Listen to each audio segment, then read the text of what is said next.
before we start, any questions from last time? We had a final example that we didn't go through. We're going to do that today, later on.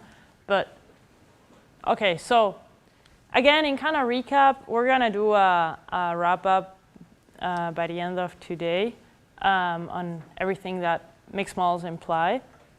But we're all gathered here because mixed models are probably the most important or the most used models in life sciences. And that's because the random effects are very great to show the groups of data that are dependent, right?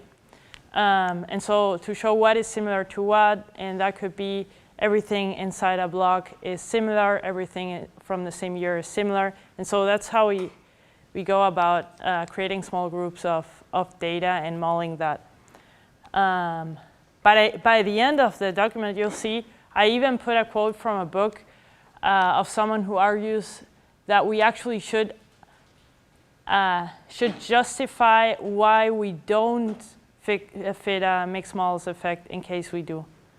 Because they take the stance that mixed models should be the default type of modeling, especially in biological data that usually has dependent data, right?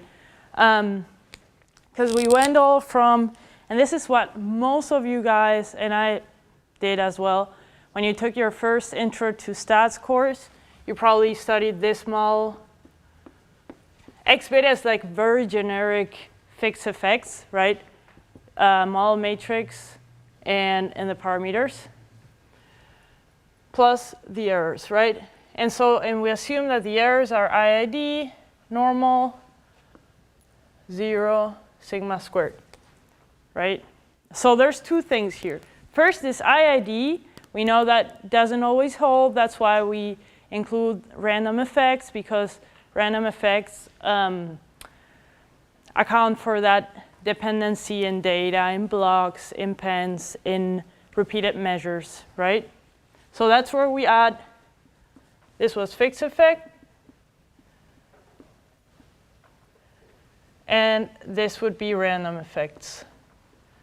And we say ZU, and this is the model matrix, the design matrix for the fixed effects, indicating what belongs to what group, right? Because now we're gathering in groups.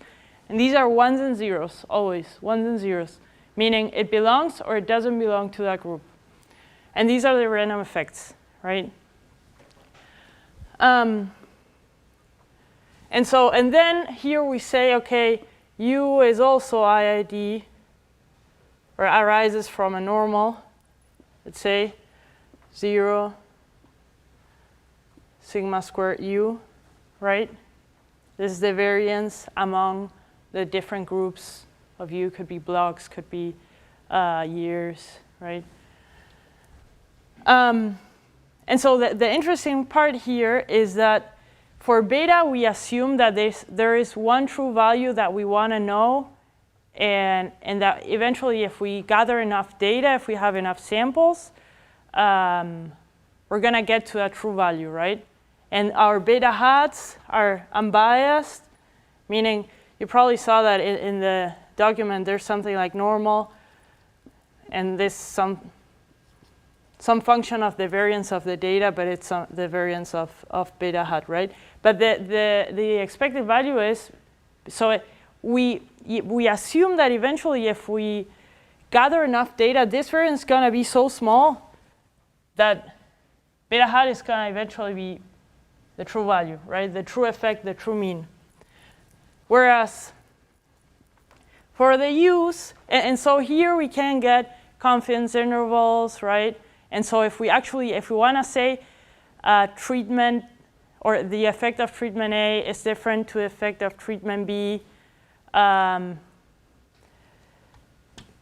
any type of inference that requires us to do a test, right? That's where we use the confidence intervals or standard errors.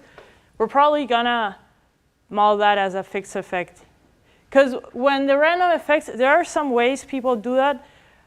For example, bootstrapping could be a reasonable option.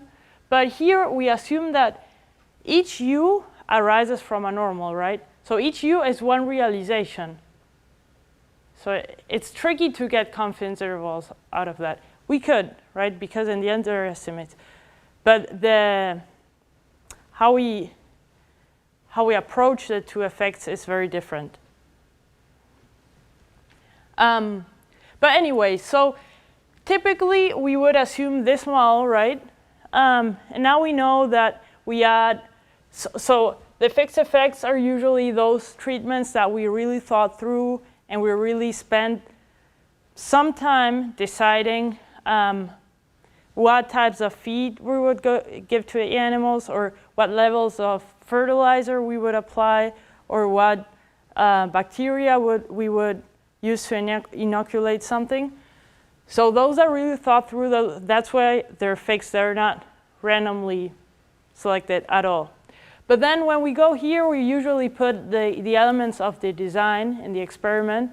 And those would be the blocks. Those would be different rooms where you have, or in agriculture could be, depending, could be years or environments. And that really depends on how many we have and if we actually selected them randomly or not. But these would be thought out treatments. And this is basically usually just the design, because the design basically tells us the dependency, right? What is similar to what?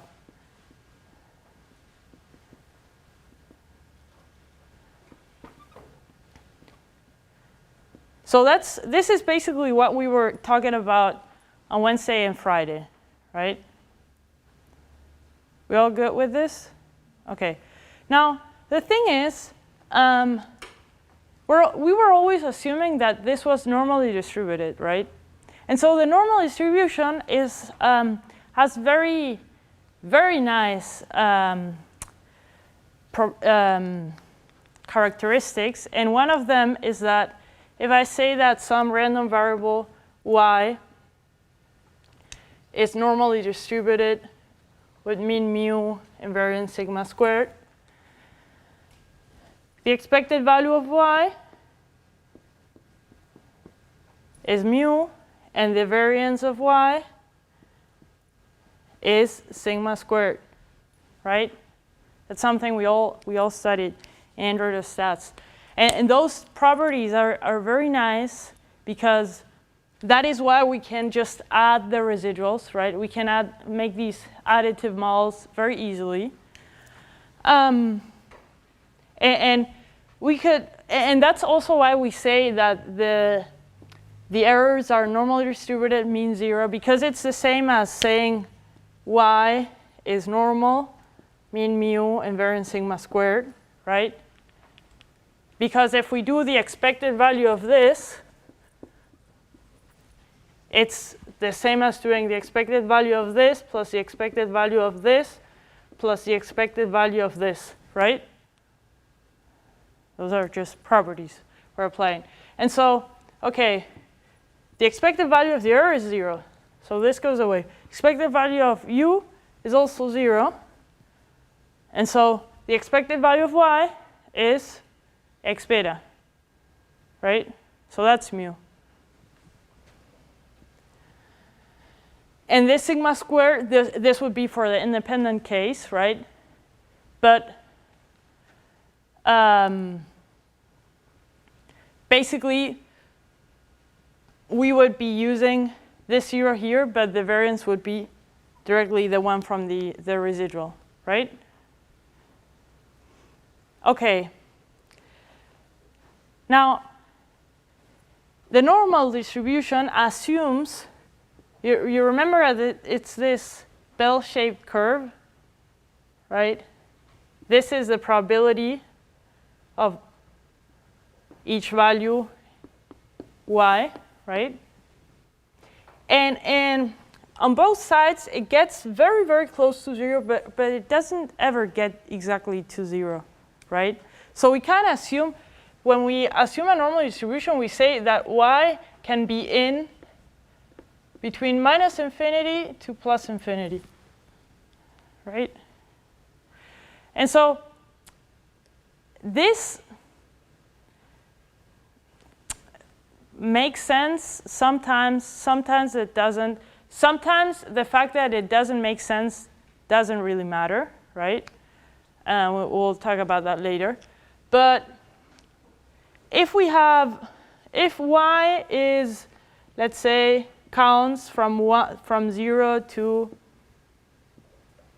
could be also infinity, right? But it's always discrete numbers. Or y is between 0 and 1. Or y can only be positive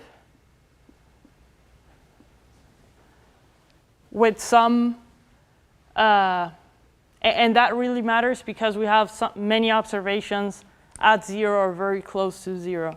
And we want to put a lower boundary on that. That's when we start caring more about how we define how y is distributed. And so until today, we were talking about the general linear mixed model. General meaning we assume that y is normally distributed. And this is, I don't know, I think 2 different people came up with these names because we have general linear mixed model and generalized linear mixed models, which seems very similar, but they actually mean very different things. So this was the general, right? General linear mixed model. It's just one case, and it's a special case of a generalized linear mixed model. Generalized means that y can take, we can assume that y arises from any distribution from the exponential family. The exponential family is a family of distributions that share some properties. And those are the ones we use the most. And so I put here a few examples. This is the one we always talk about, and it's very convenient when our data behave like this, because also most software, the defaults assume this distribution, right? And all calculations are so much easier for the normal. But then we have, for example, the closest one that is very similar to a normal, but has heavier tails, meaning if this is a normal distribution, this is mu, right? This is variance. And if we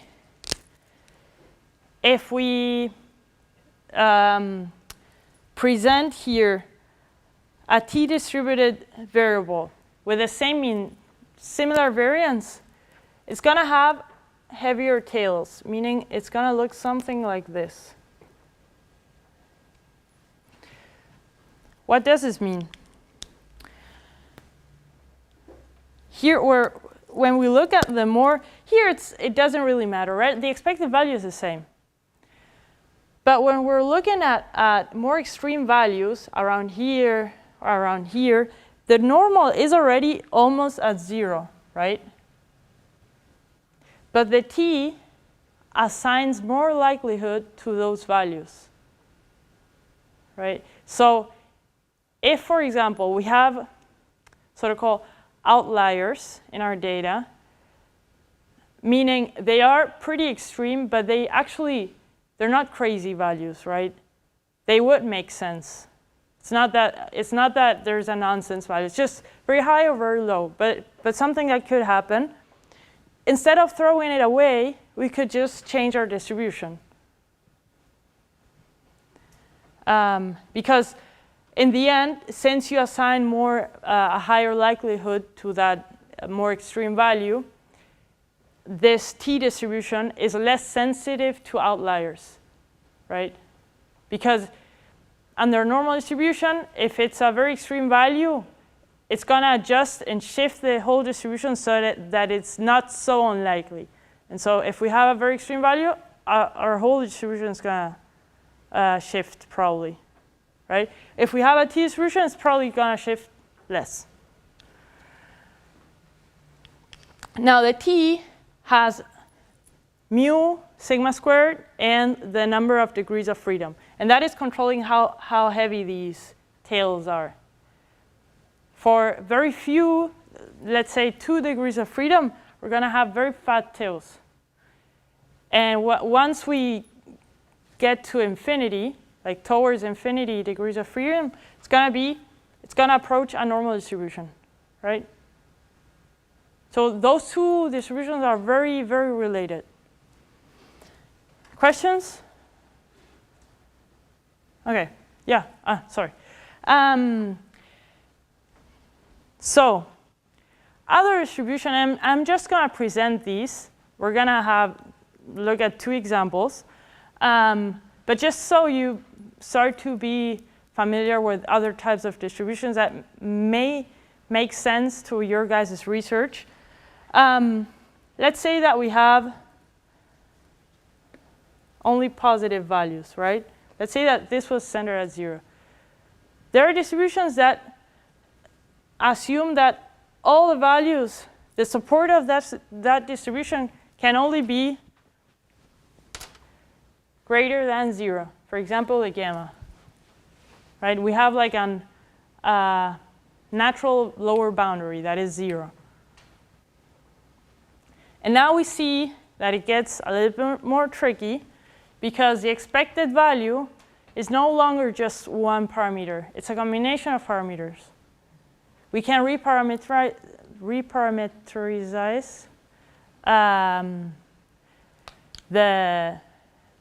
these functions so that we can actually model the expected value, right? But it's no longer so nice like the normal distribution, right? So these things kind of complicate these distributions, but they may make sense to your guys' research. Another one, here we had a lower boundary at 0. And sometimes, especially when we're dealing with proportions, it might make sense to put an upper boundary at 1, right? For example, here. That's called a beta distribution.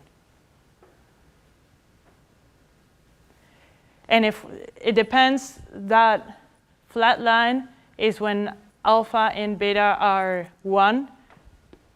It's a 0, 1 uniform distribution, or those are more into distributions.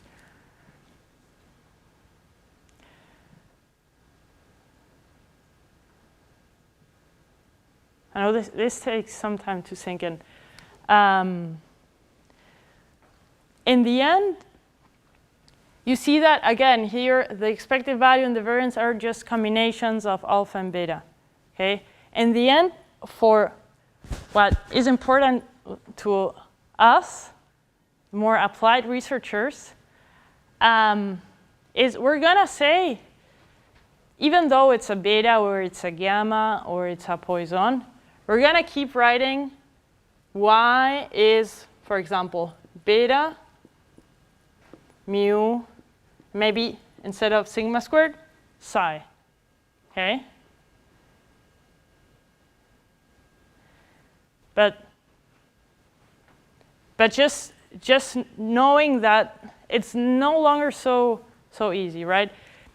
Because what happens? Here, the mean and the variance are independent. In the beta distribution, they're not independent anymore, right?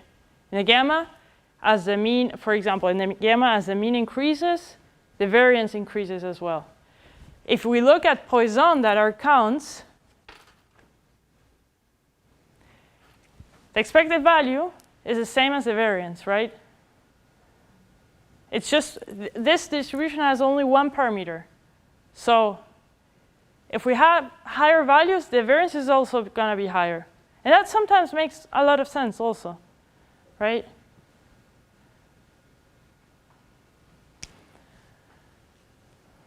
So that's it for distributions. Any questions? And there are thousands of distributions. The negative binomial is probably, the binomial distribution is also an important one that we're going to study in a minute. Questions? OK, so the approach we're going to use to model data that follow these different distributions is that whenever we encounter a problem, we're going to first say, OK,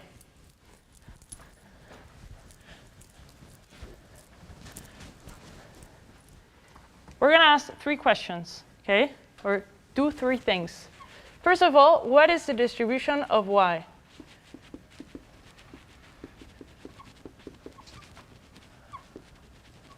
OK, then we're going to state the linear predictor.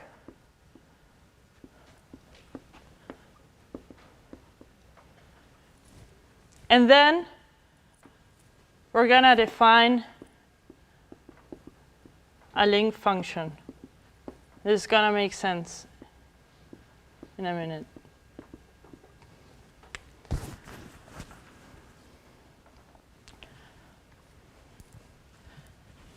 We're going to first do an example with the normal distribution to see how that would look like, and then one with a beta distribution, I think. So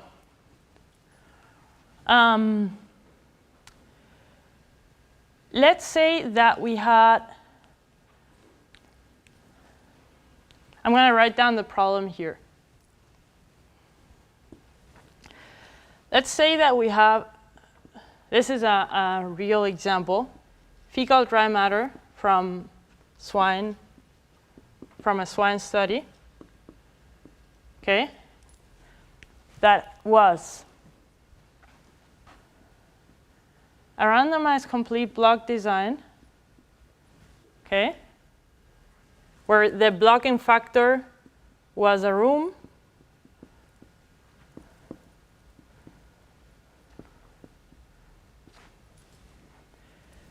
then inside each block we had different pens, okay,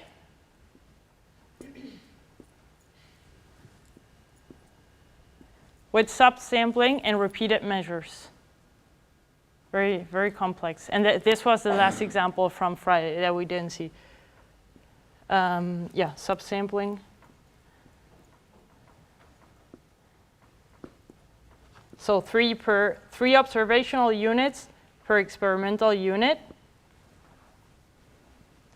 And repeated measures.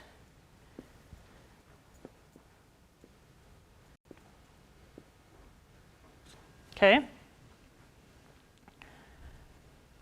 Easiest question. How can we say y is distributed? If it's just dry matter.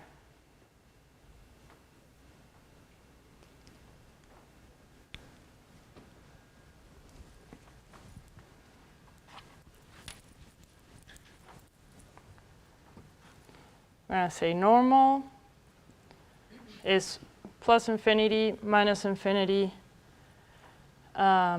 t the same, but with heavier tails.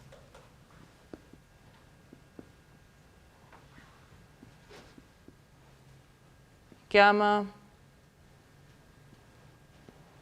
greater than 0, beta 0, 1. And those are the most important continuous variables, okay? And we have counts, but this is a continuous variable, right? So we can ask ourselves, what I do at least, I ask first, is this continuous or discrete, right? And that's a first split between what distribution we could select. And then if it's continuous, what I first ask is, could it be normal, right? Because it's probably not normal. very few variables in life could go from minus infinity to plus infinity, right? That's not very common. But if it's, let's say, if dry matter can only be positive, right? But if we're not very close to 0, maybe a normal is fine, right? It's probably fine, actually. So if I was analyzing these data, I would say, OK, for the first one, I would say y is normal. Because that's going to give us much more options. And it's going to be so much easier. OK? And it's probably not going to change a thing. OK? Then, linear predictor, now we're going to call that eta. Oh, we'll see why. But let's say for the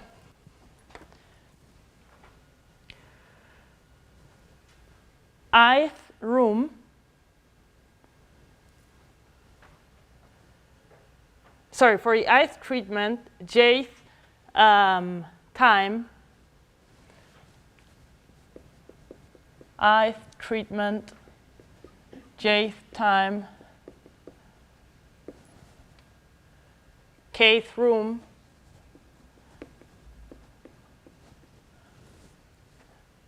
L, pen L, and M, the mth pig.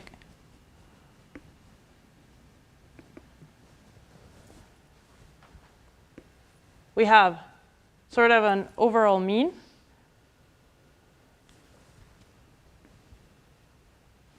Treatment effect.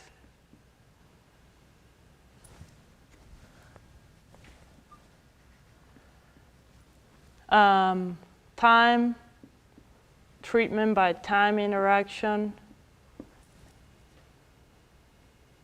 Those were the fixed effects, right? And then that's how we get to the fixed effect, OK?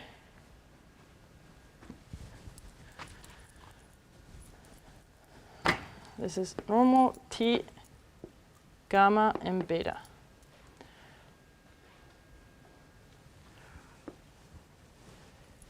Once we get, let's say, that was our fixed effect. So the expected value of our ith treatment, jth time, kth room, pen, pig. OK?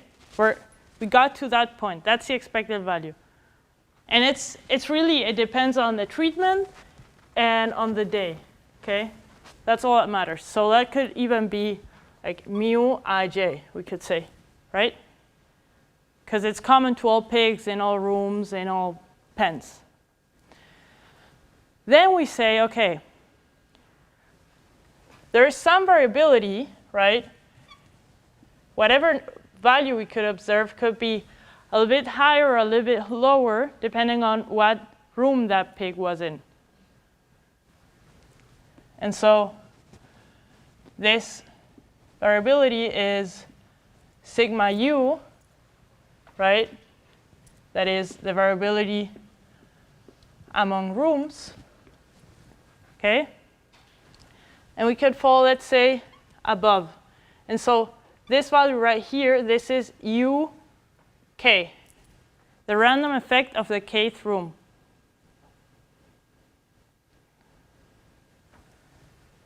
Now, inside here,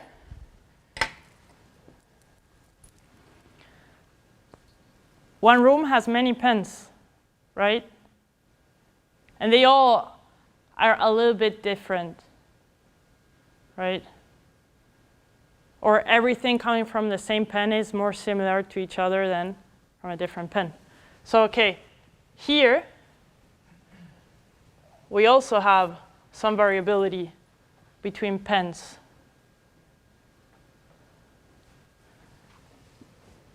Right? This is between pens. And that's also what we call sigma squared V. Because these are the random effects, right? And these are already nested. The pens are in the rooms, right? So we can, this is what we add here.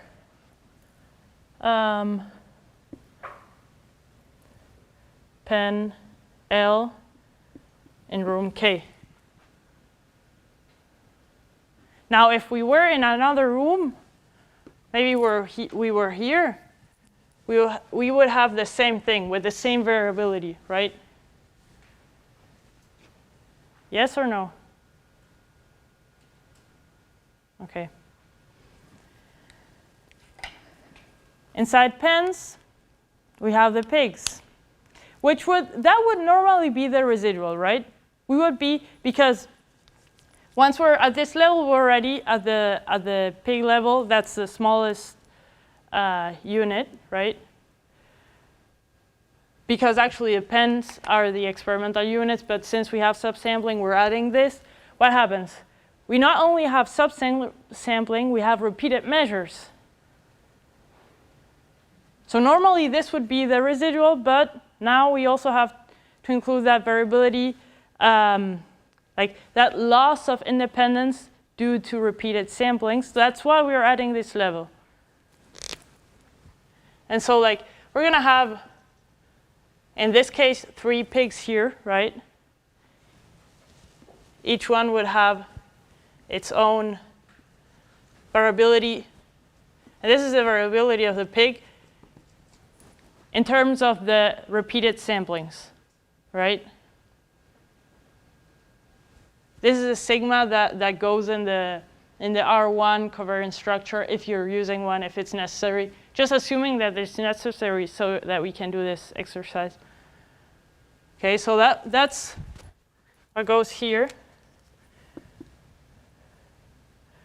Pig M. Okay.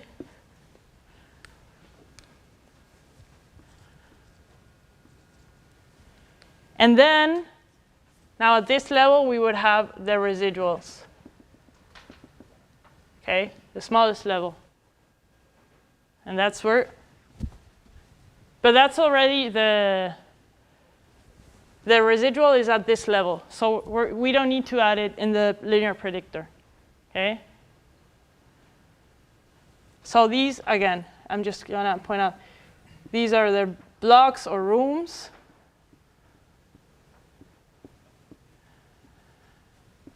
These are the pens. And these are the pigs, which we only add because of this repeated measures. And this is a G-side covariance structure, okay? Otherwise, this would be here. It's a lot, I know. But you see how the structure goes from the let's call them big containers, right? The rooms that have pens, that have pigs, that were measured repeatedly. Okay? Linear predictor. Okay? And now the link function is some function of mu that connects it to eta. Mu, eta. Because sometimes other distributions, not the normal, mu can't be positive or negative. Well, positive, yes. Can't be negative, or has to be between 0 and 1, right? And so we apply some function so that eta is free, but then that function forces mu to be between 0 and 1, or positive, whatever. Does that make sense? We're going to apply this in a minute. Questions for this example?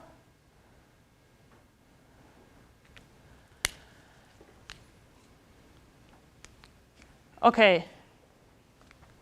Now,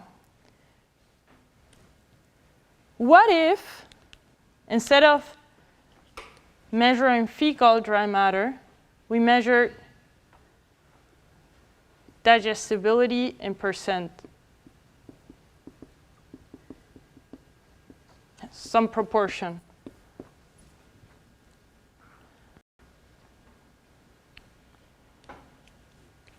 Would Y still be normal? Or some other distribution from here? Hypothetically, then we can see some caveats.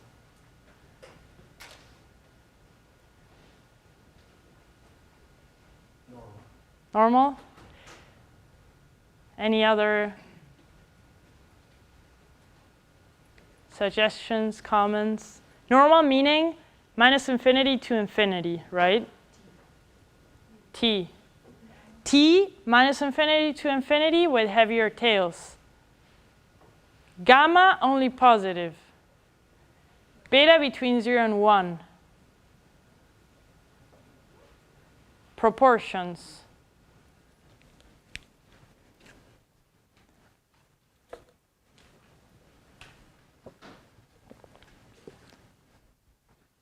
If I didn't know anything about anything, I might use a beta because it's between 0 and 1.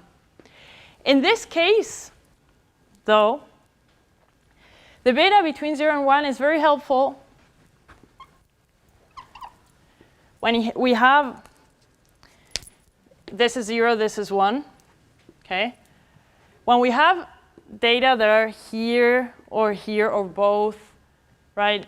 And we're very close to that logical limit, right? Upper or lower boundaries. We might run, if we assume a normal, we might run into trouble in and estimate confidence intervals that are negative, estimate confidence intervals that are like that, even predict negative or negative values or values greater than 1, right? Which doesn't really make sense. And if you look at those results, you're kind of suspicious and wouldn't pick that model overall. Usually when we're around here, again, first question, can I assume it's normal? Can I use a normal distribution? Usually when we're around here, we can, okay? Just for this exercise, let's pretend that we have values here and here, right? Otherwise, just for practical reasons, if you're around here, I would use a normal, okay? It doesn't change much. If you're close to 1, close to 0, I would use a beta. But let's assume, yeah, we're going to go to the safest option and say, OK, since digestibility is a proportion, we're going to say this was this and this was this, OK? I'm going to write it here next to it. OK, now Y is following a beta distribution with mean mu I, J, K, L, everything, and psi the same. Are the data generated any differently? Only because it follows a beta? No. This stays the same. What happens? Before this was just G was like, it's the same. It's a 1, right? It's the identity length function. Now, in this case, mu can be only between 0 and 1, right? And so if I leave this to be free, I will probably run into trouble, right? So we want to establish some restriction. So I say that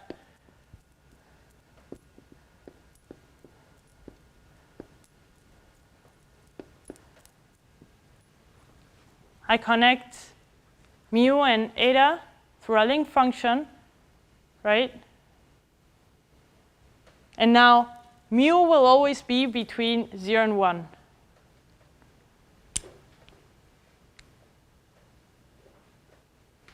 Because log it is x divided by 1 minus x, something like that.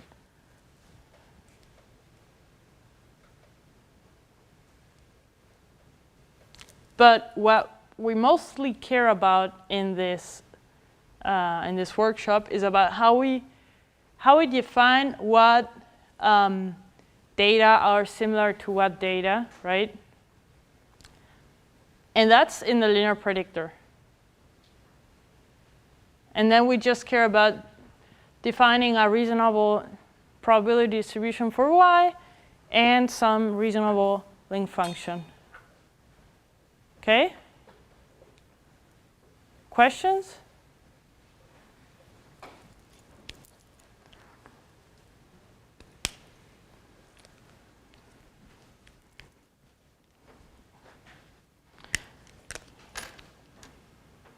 I put 2 other examples here, but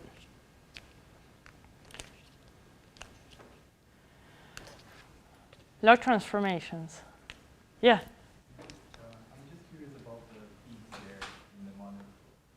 Sorry, the? The peaks there. Yeah.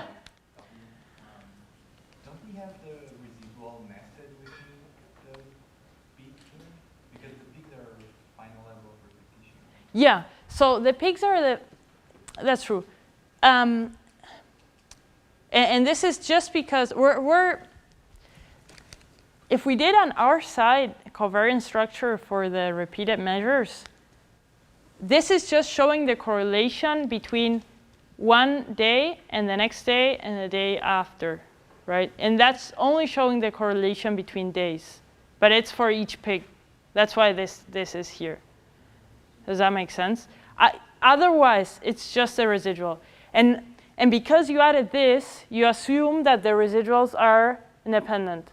If you didn't add this, you would have the same structure of repeated measures in the residual. And that would be our side covariance structure. And this is G side. Because it's in that, if this is normal, it's in this Z, G, Z, right? Plus R, and this is the variance. Does that make sense? This is the design matrix for the random effects. This is just the matrix with usually a diagonal of the random effects. The rest is 0, unless you have repeated measures, and then it's rho and something.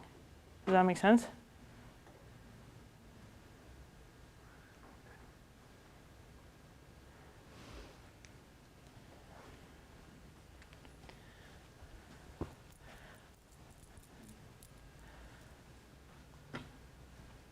Questions about how to model different generalized linear mixed models? In the end, for our applied cases, and also because we're not gonna program software from scratch probably, most software are designed so that you write the linear predictor, some link function, the distribution, the family, and that's it, okay? So all we have to think about is how are the data generated, like what values can it take, continuous or discrete? And then what values can it take? First of all, can it be normal? If it's normal, it's much easier, right? If we're using proportions and we're right in the middle at 0.5, we can use a normal, and that's fine. Same with only positive values, but we're like already at 100, okay? Now,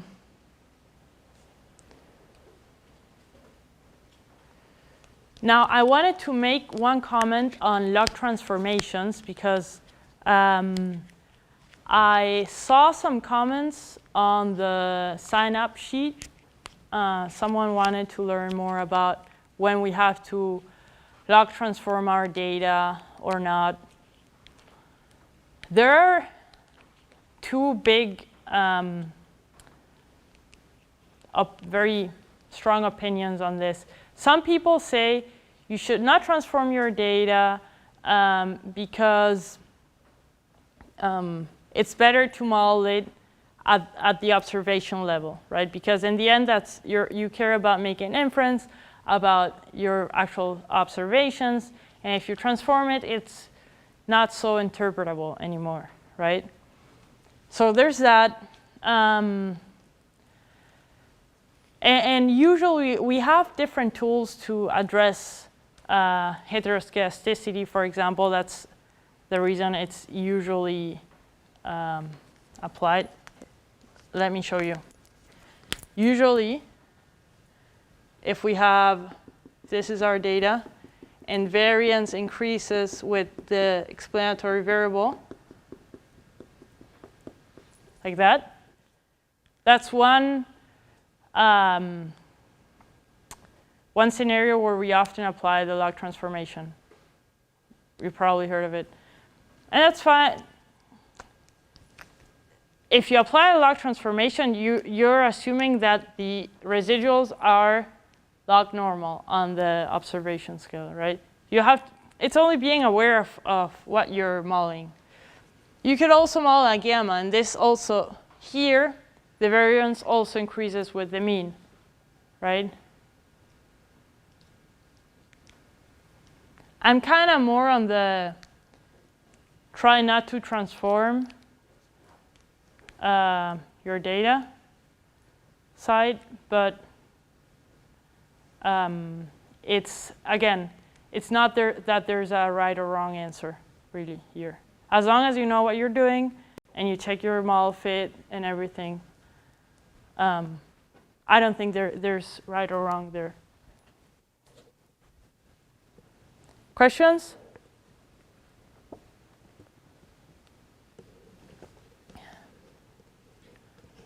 Okay, we're gonna quickly look at the applied example for the swine example. This is under day 2, okay? Because this was actually an example we wanted to study in day 2.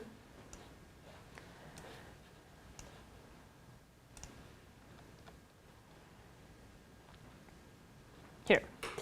So,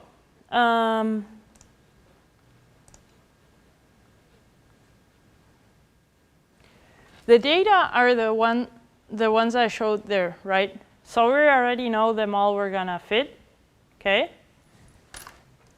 These are the data. Now,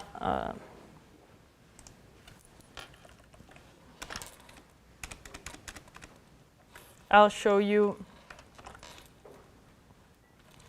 how they look.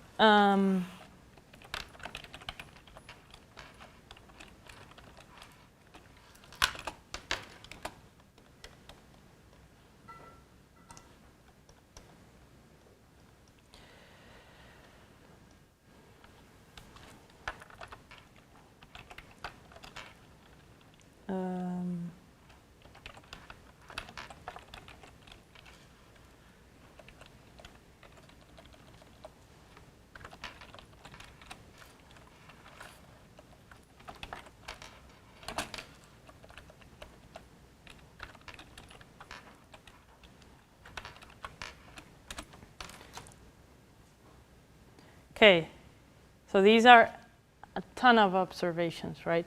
But they're not all, remember, they're not all replications, because we have 3 subsamples per experimental unit, right? So that's something we're going to account for. And we could even do, let's say, divide them by treatments. Okay, these are all the treatments.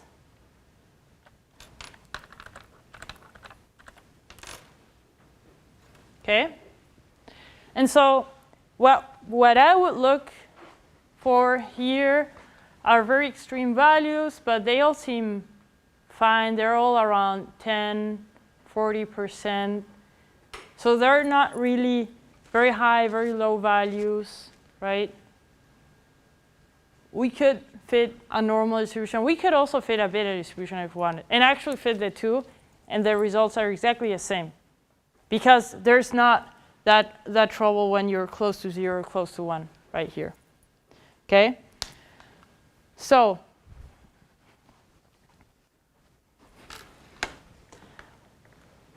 in the model I wrote out here, we have different components. So, just to sort of translate, when we say, this is using the default families, right? Which is Gaussian. But basically, here we would say family, Gaussian, and link, identity. Right? So, this is the response, right? That's why the family is Gaussian with link identity. So Gaussian is the normal distribution here. Identity link function, okay? Fixed effects, treatment, plus day, plus their interaction. Treatment, day, interaction, implicit intercept, okay? Pens nested in rooms.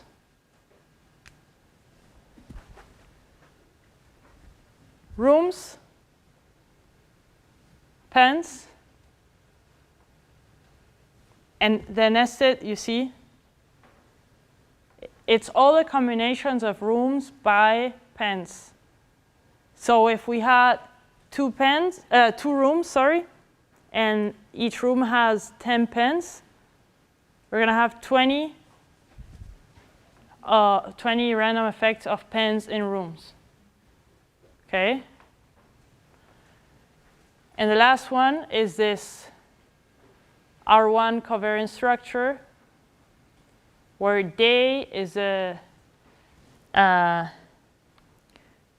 factor that produces the repeated measures, and pig is the factor that is being measured repeatedly. And that is here. And that R1 actually means that if we say, and this is J,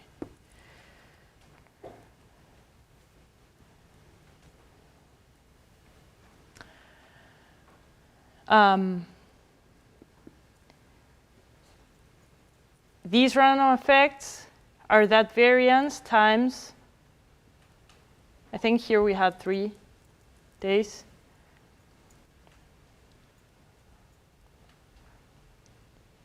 A day, the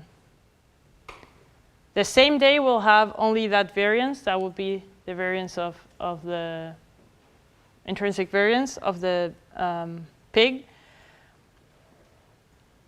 When you go 1 day after or 1 week after, I think in this case, it's going to be correlated, but this rho, this R1 covariance coefficient is going to be small between 0 and 1. So it's going to make that variance smaller, that covariance smaller, and then even smaller, right?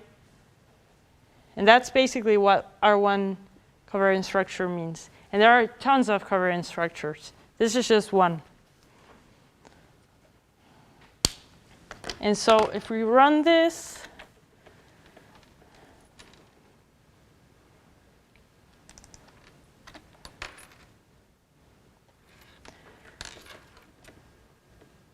this is where we would see all these coefficients, right? So room, this standard deviation corresponds to the variance of u, right?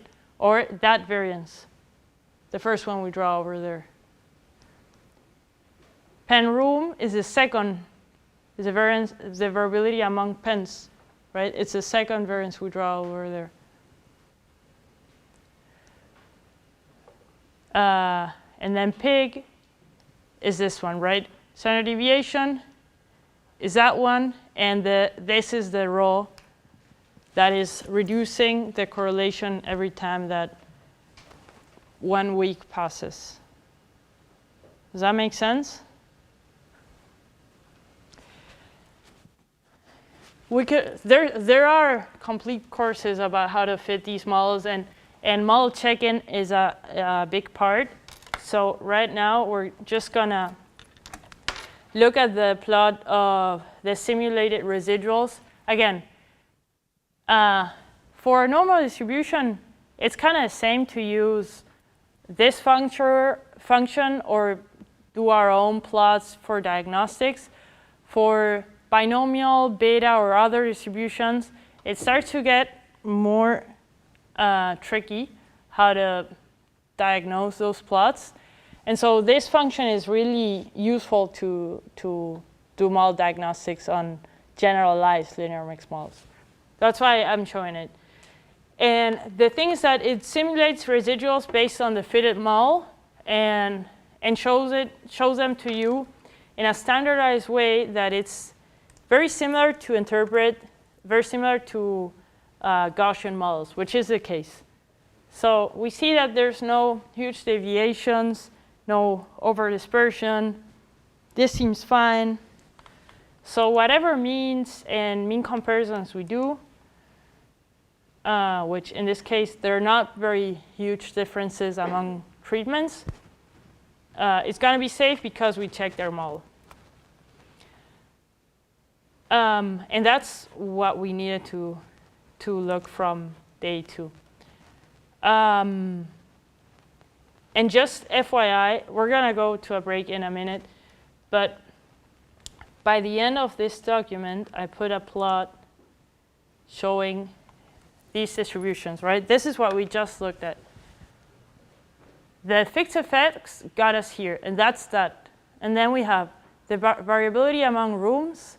Then once we get to that random effect of the room, we have the variability among pens, the variability among pigs, the repeated measures part, and then the residual.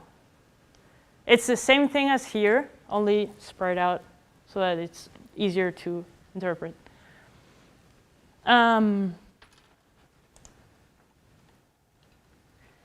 We can go to a quick break, and then when we come back, we have 1 or 2 applied examples and a final wrap-up of the workshop. So see you back here at 4:10. I want to show you guys. Are we all here back? OK, anyways, this is just like connected to our last example. So there's this function that basically retrieves some specific values or parameters from models. And we're going to do that to extract some models from some objects from our model. For example, if we put here x, you see this is a design matrix that is connected to the fixed effects. It's basically 1s and 0s telling us if it was treatment, well, this is intercept treatment B, yes or no, treatment C, yes or no, D, yes or no. So here we basically see that the first 3 observations in our data set, in our data frame, came from treatment E, because we see 1s there, right? And it's very wide. And they were also from the first set of data, day 6. And that would be x. Z is basically the random effects matrix that is super wide because we have all those random effects. And once they're nested, they're like all the combinations of room, pen, room pen pig, right? So like we could actually check out the dimensions, but it's pretty large probably.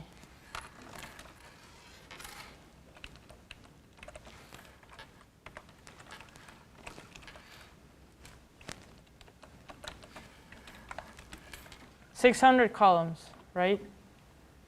Now, you see that we have 600 columns in, oops, sorry.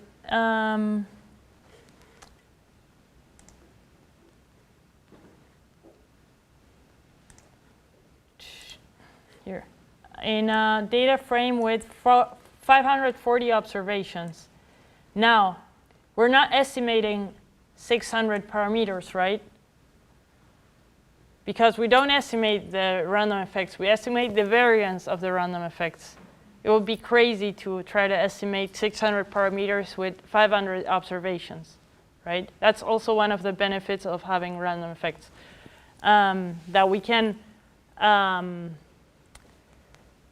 the different groups, even though they come from different pens and are different pigs, they share information and they help us estimate our parameters more precisely. And another thing we can see,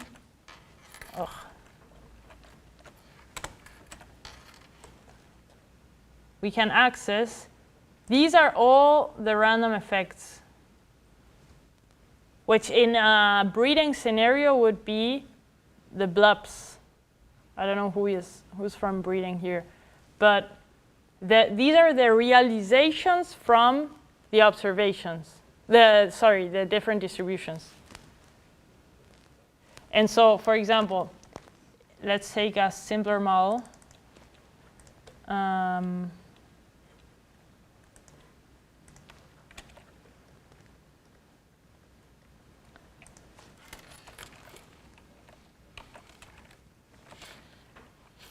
If we remove all this and only put the, let's say, the rooms, this is default.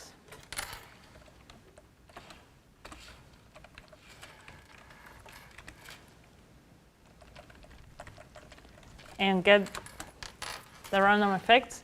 Here we fitted just as if it was an RCBD. The random effects are the rooms, and so these two B's, right, are the random effects of the blocks. And this is very obvious. One is they're exactly the same number, positive and negative, because they're centered at 0, right? It's just a small example. But this is just to show that we're estimating the variances, so we're assuming that all these U is normal, V is normal, W, well, this follows this. This would be the variance covariance matrix. Mean 0, and these are the variances, U and V. And this is what we're estimating, right? Because we say all we care about is the population level effect, right? Something that will remain constant in other rooms, in other experiments, right? We don't really care about each room, even though we know it is explaining some part of our variance.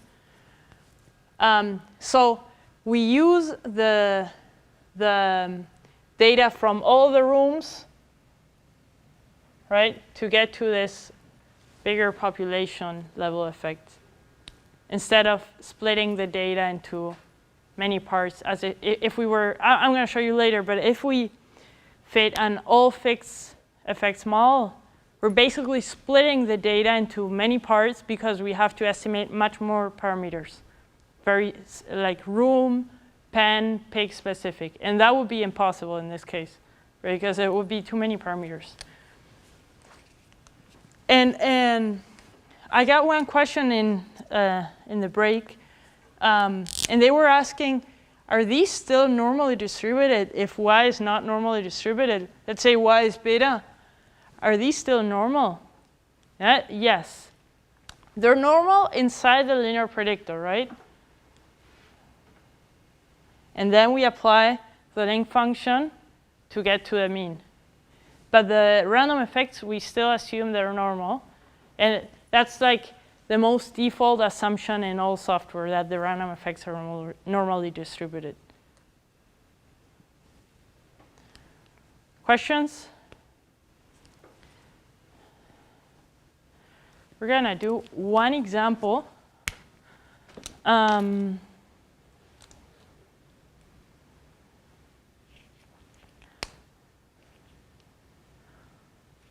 Worms or seeds?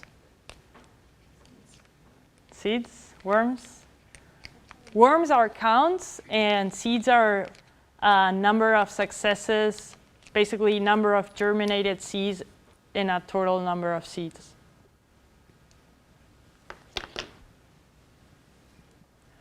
So basically,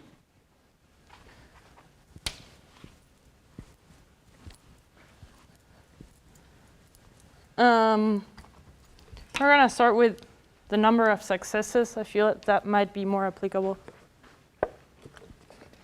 to everyone's research.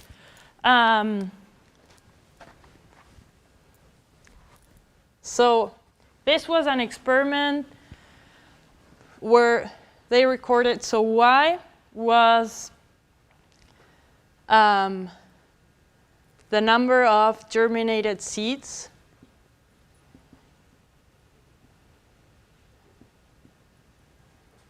And here we're actually going to introduce a new distribution.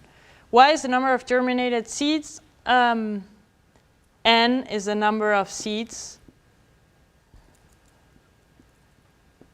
total, including germinated and not germinated. Okay?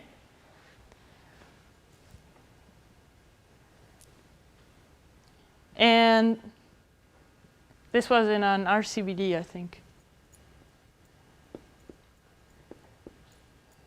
No, this was a CRD. So the dependency here is very simple, right? Independent. We can assume independence because it's a CRD. So not really any random effects that we'll be adding here. But we're going to start to assume that the distribution was a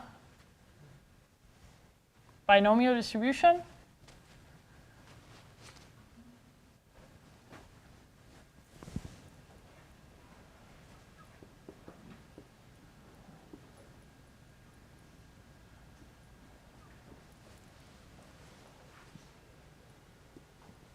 So the ith observation or ith treatment, jth observation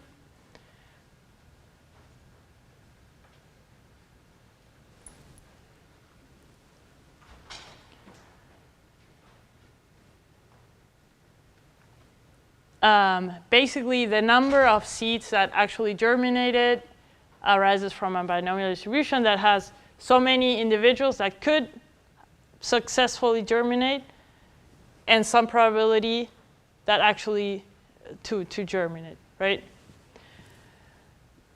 And so we can say that the linear predictor is an overall mean plus the treatment effect. Okay, this ij.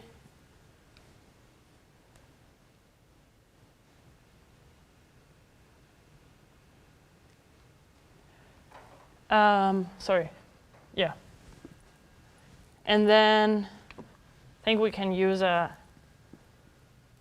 log length function, log p.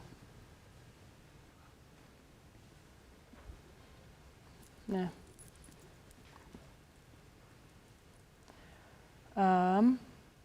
Is eta. This wasn't probably the best example for mixed models. So it's more an example of generalized linear mixed models. The more fun example is the counts, where y are counts of worms, okay, that are found given some treatment, was in an RCBD, okay? So if it's an RCBD, we can add a random effect for blocks, right? At the linear predictor level. So this would be some overall mean plus treatment effect plus the random effects of the block. U is normal with sigma u, right? This is ij. Y, we can say, follow some distributions for counts. Could be Poisson, right? This is lambda here is the mean and the variance. And sometimes, and this is what I want to show you guys, and we use a log-link function. Sometimes we see, when we assume a Poisson distribution, we see over dispersion, and that's what we're going to check in this data. So we have the webworms example. So we could actually say, let's take a look.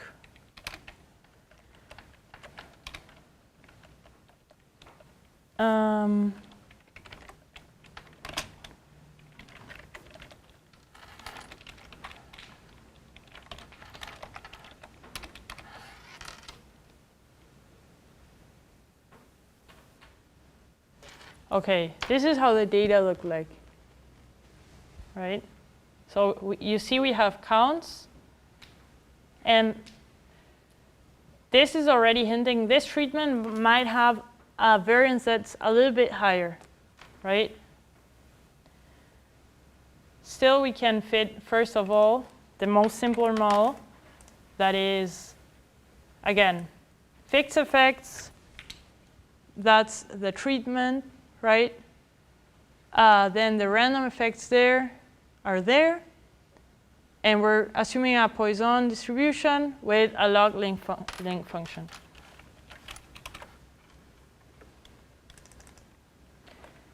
And when we look at the residuals, we see that this group had some over-dispersion.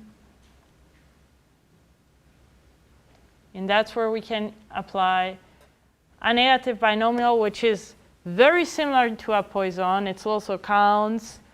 But this is a distribution we use when sometimes some groups of data, so for example, the treatments are clustered or are more dispersed than another. This is a distribution we use to account for over-dispersion. And when we check the residual plots, they seem fine or better. So we could use this model to take the means and see what treatment was better than the other one. This is a very quick overview of a generalized linear mixed model, because the whole variance-covariance structure can get much more complex for the generalized case, so non-normal distributions. And so if you want to learn them more in detail, I would suggest you take messy data, for example, or the Bayesian statistics course. This is, or email me. But this is, if we go into more details, we have to spend a lot of time talking about that.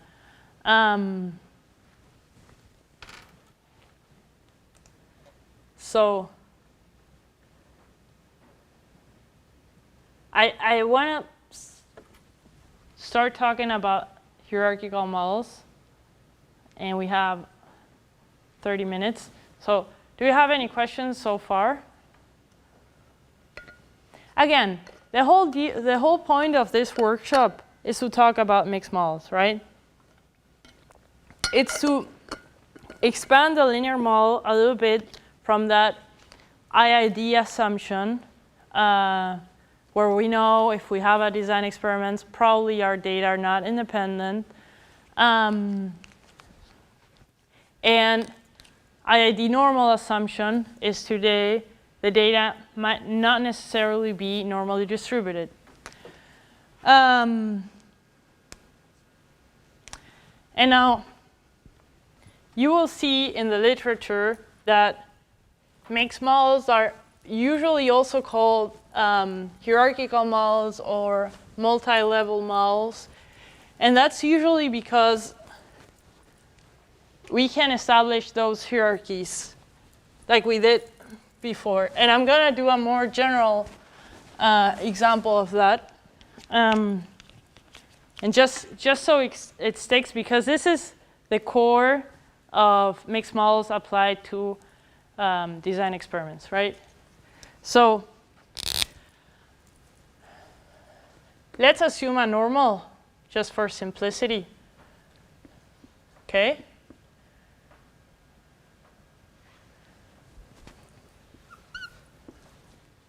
Let's say this, okay? The most general notation we can use for the normal. Now, this is where the fixed effects are, right? Okay? So, of all the possible values that y may take, once we fit that model and we get the fixed effects, we're going to be centered at the mean of some treatment. Okay? And let's say that we have a split plot. This is probably one of the most common design experiments. Split plot in an RCVD. Okay? So that means that we have many blocks, and this could be rooms, this could be blocks in an agricultural experiment, this could be different bioreactor runs, okay, where everything in here is similar to, is correlated, right? Everything in here is correlated, everything in here is correlated. And now, each block has one effect on these observations, right? This one has the random effect of the, let's call it case block, okay? This is mu ij. This has the random effect of the, if this was block 1, this was U1, this was U2, this was U3, okay? And that random effect is shifting this up or down, to the left or to the right, right? Yes? Okay, so basically, we have that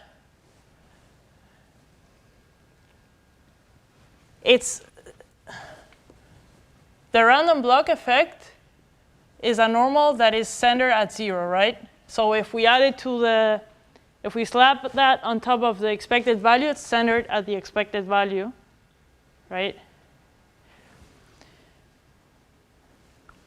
And now, let's say that we're looking at, this then is split in 8, and these are split in 2. Let's say like that. So these are the whole, this is one whole plot. And these are the split plots, okay?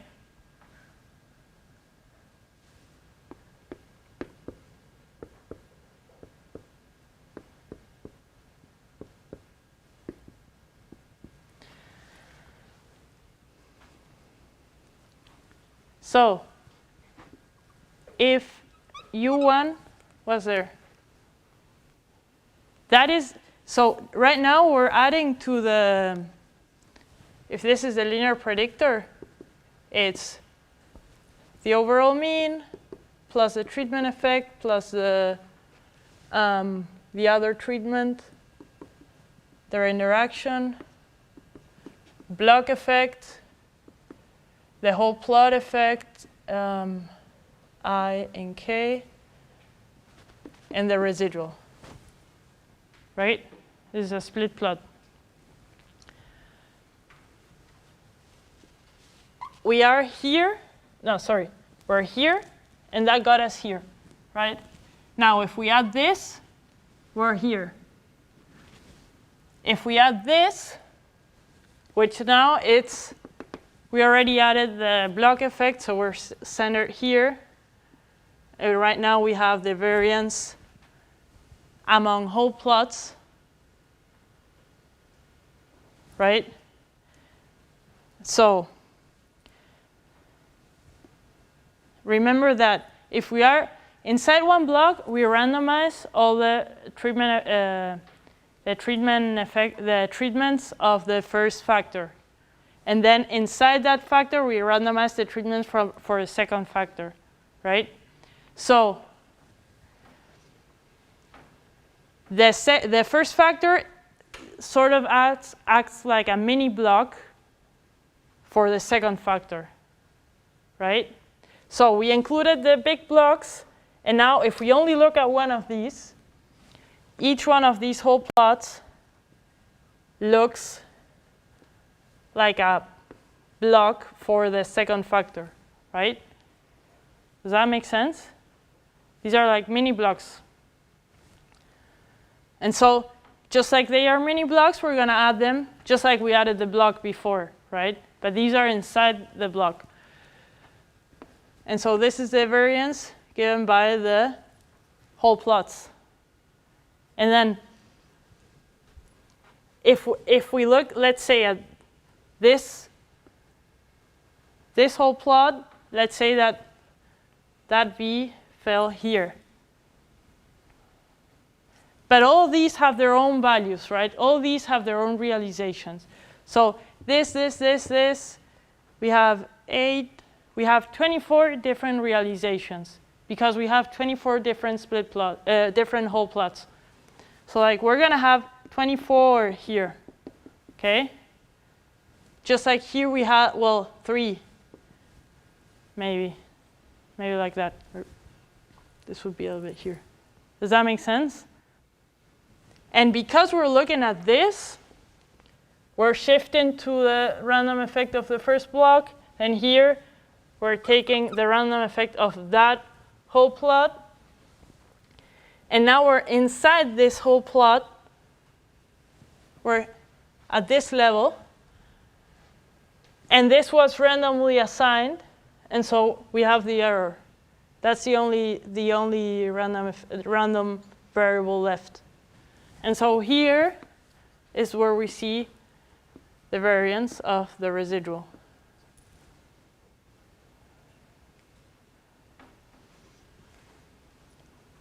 Does that make sense? And this, the fact that the different distributions are kind of nested within each other is why we call these also hierarchical models, right? Because they appear in tandem, or we can think of them appearing as appearing in tandem.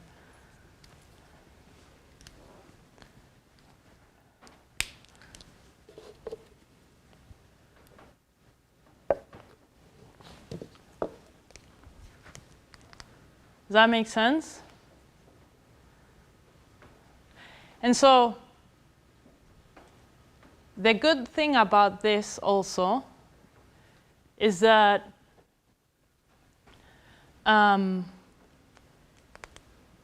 let's say that we,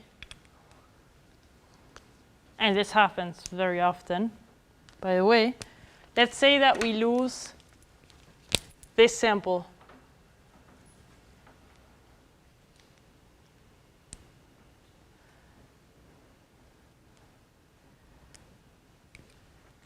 we know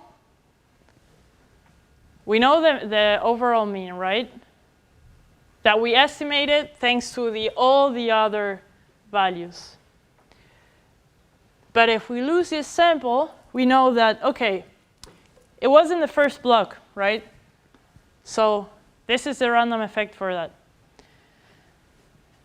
It was in this whole plot. Let's imagine this was this sample, because it's easier. It was in this whole plot then, right? And so the actual value was probably here, plus minus some confidence interval, right? But if we know what the neighbors of that data point were, right, we can kind of share that information that we were estimating, and we can get what probable values were would have been for that sample over there. Does that make sense?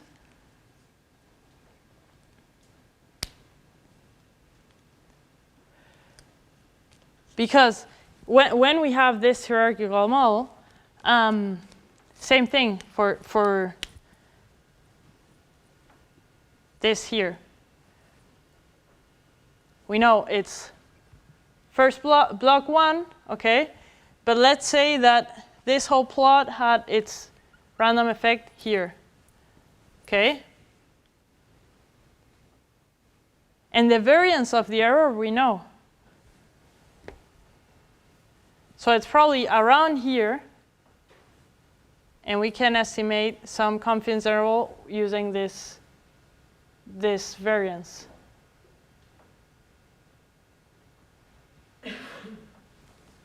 That's why when dealing with missing data problems, hierarchical models are usually one of the best approaches, because you can the different levels of the model share the data, right? If we lost let's say all the two samples, we would fall on this level, right? So the uncertainty would be greater, but we would still have kind of a clue of where it would be centered and what the possible values would be. And this all assuming they're missing at random, like they fell off the truck, not that the samples had some characteristic and they got lost, or some animal died, and that's usually not missing at random if someone dies. Does that make sense? Same thing if suddenly we had an unbalanced data set, we had more observations of one treatment, or in incomplete blocks, let's say something like this. This sharing of information is very convenient for these cases, because we can easily estimate the variance of the blocks and then the random effect of each block. What else?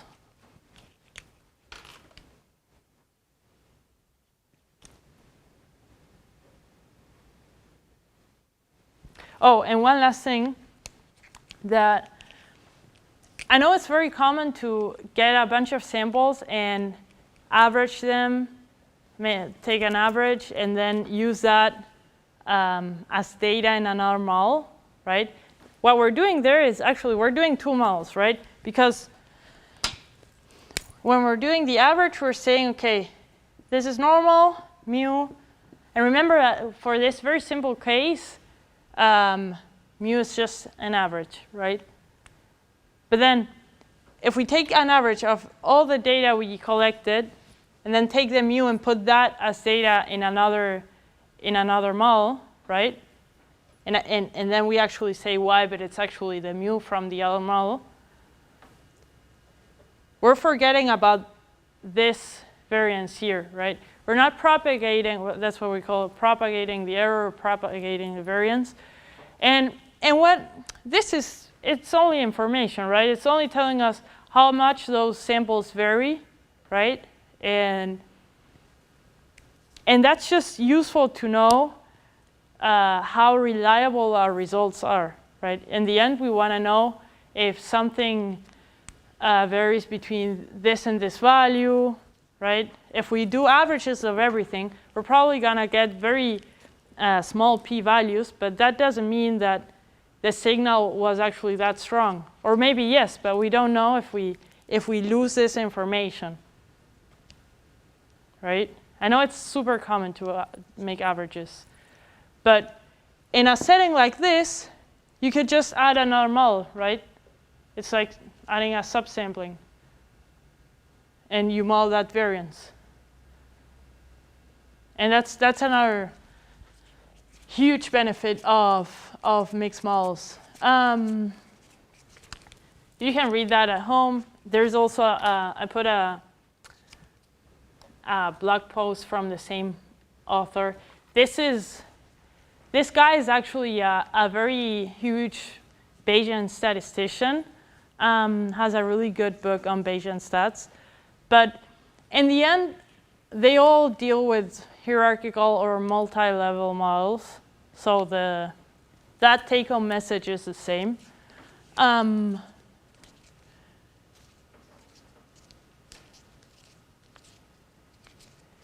And yeah, I don't know if you guys have any questions. We're like wrapping up right now.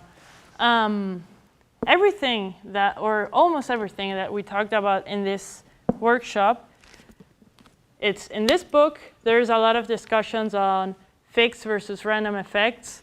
This is Dallas Johnson's and George Millikan's Messy Data book.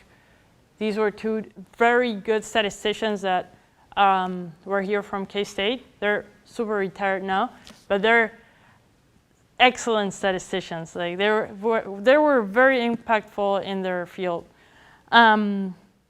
This is more for normal data, right? And most of the examples here are normal data or are log transform data. And then this book, this is the second edition that came out last year. This is also very, very good. They're like, this is, Walt Stroop was also retired. Is their like counterpart in UNL, right? Very good statistician. This one has much more examples on non-normal data, okay? This is generalized linear mixed models. In essence, they're very similar and they're complementary and very highly recommended to check out the two. What else? I know this is like most of you were here the 3 days, which is great because mixed models are a lot to take in. And I don't expect you to be experts writing out models especially, but just knowing that mixed effects models in the end, all they do is they are modeling the variance covariance matrix, right?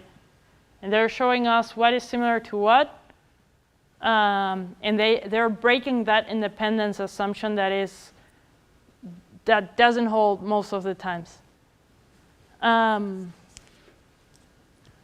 Yeah. Any questions?